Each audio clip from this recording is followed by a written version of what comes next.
बोलो।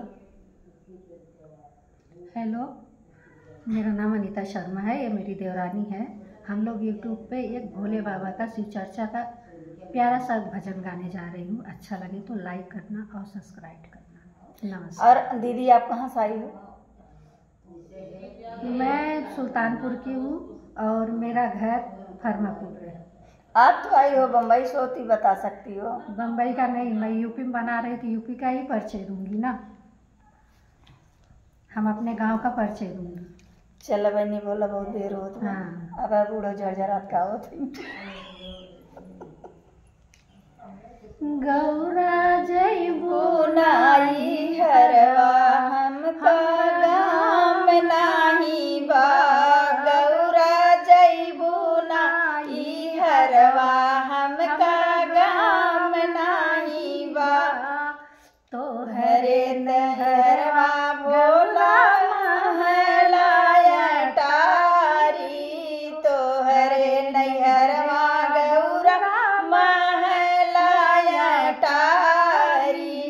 हमारा टूटही झोपड़िया केहू से काम नाही बा, गौरा जाबू नहीं झोपड़िया केहू से काम नाही बा, गौरा जाबू नाही हरवा हमका गाम नाही बा, गौरा जाबू नाही हरवा हमका गाम नाही बा, तो हरे नैहरवा गौरा पूरी से मिठाइया, तो हरे नैहरवा गौरा गौरा पूरी से मिठाइया, हमारी भंगिया धतुरा केहू से काम नाही बा, गौरा जा भंगिया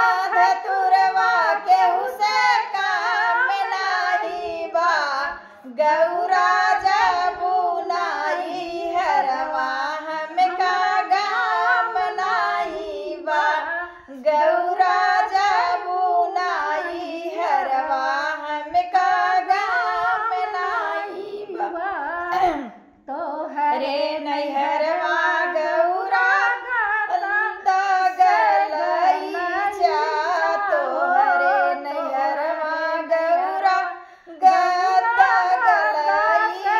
गलई जा, हमारा चटैया केहू से काम नाही बा, गौरा कुश के चटैया केहू से काम नाही बा, गौरा जाबू नाही हरवा हमका गाम नाही बा, गौरा जाबू नाही हरवा हमका गाम नाही बा, तो हरे नैहरवा गौरा अइया से घोड़ावा, तो हरे नैहरवा गौरा हाथिया से घोड़ावा, हमरा बूढ़वा बैलवा केहू से काम नाही बा,